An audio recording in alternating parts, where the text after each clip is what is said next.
There are some dresses that are cut in such a way as to make the wearer's breasts almost irresistibly suckable. In this cloaking, a woman's mammaries reveal just how much they would enjoy oral attention. As such, any observer with even a smidgen of sexual desire and perhaps a slight generosity of spirit can want nothing more than to answer the call by lavishing tongue lashings. Katie wore such a dress last night. Now might be a good time to insert an important side note that this wonderful breast casement, this particular cut of cloth and stitch arrangement, which heightens the bosom's lickability, in no way renders the wearer, the person themselves, any more appealing. In fact, I don't particularly like Katie. I don't like how she cusses and complains in front of colleagues, ones she barely knows, no less. How she's always buried in her BlackBerry, or the way she clods by in Dorothy-esque silver heels that she shows no grace in.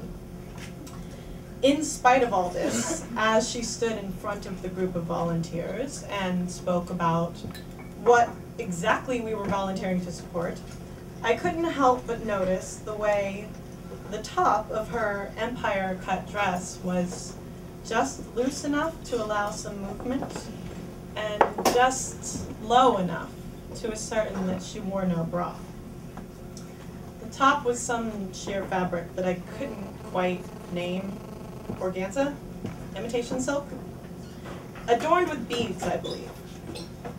It really wasn't the covering I was studying, but the covering.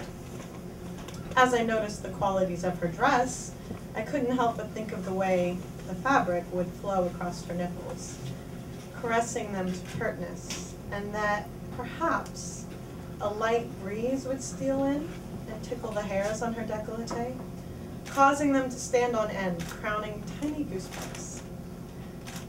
I pictured my own hand gliding over the dress and cupping her whole tit, pushing it upward to just above the dress, exposing the top half of areola, allowing ease of suck.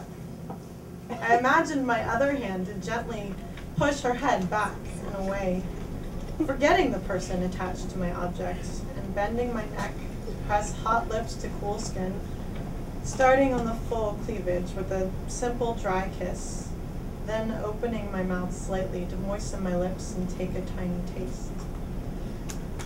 In my fantasy, I sucked a piece of flesh in between my teeth and nibbled, softly at first, then letting my mouth take full, hard, sharp bites before breaking contact and pulling away to just breathe on the creamy whiteness, and then diving deep into the large cleft between happy orbs and licking from the bottom inner crease of her left boob, still heightened by my right hand, then using my thumb to pull the delicate cloth out of my way as my tongue moved along the diagonal line to what I imagined were small, dark nipples with a freckle to just one side.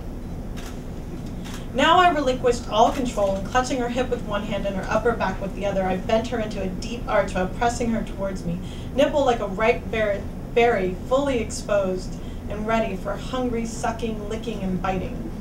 She grabbed my head, tearing forcefully at handfuls of hair, opened her mouth, and said, "Any other questions?" It was only a fantasy after all. I let myself come back to reality slowly, hoping that no one had noticed my staring, but stealing a last glance anyway. The instructional speech was over, I was wet, and I went to find myself a much-needed drink. Thank you.